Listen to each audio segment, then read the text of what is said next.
दिने राजदरबार को एक ब्राह्मण प्रस्ताव नहीं आसीथिले।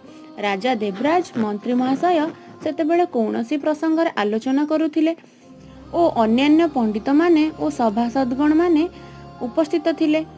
ब्राह्मणटी को राजा देखि पचारिले, ब्राह्मण महाशय आपण केउ प्रस्ताव नहीं एठाको आसीछंती? ब्राह्मणटी उत्तर देला, महाराज आपणक विवाह प्रस्ताव। राजा हठात एक कथा शुणी आश्चर्य होई गले, हुई कहिले विवाह? सेठू ब्राह्मण कहिले, हाँ आज्ञा। पड़ोसी राज्यर राजा वीरभद्रंक भौणी कौशल्या कहिछंती, कारण से आपणंकु सबुबेले देखिबाकू चाहे ओ आपणंकर जेउ ज्ञान ओ बुद्धि अछि ताहाकू से पसंद करंती।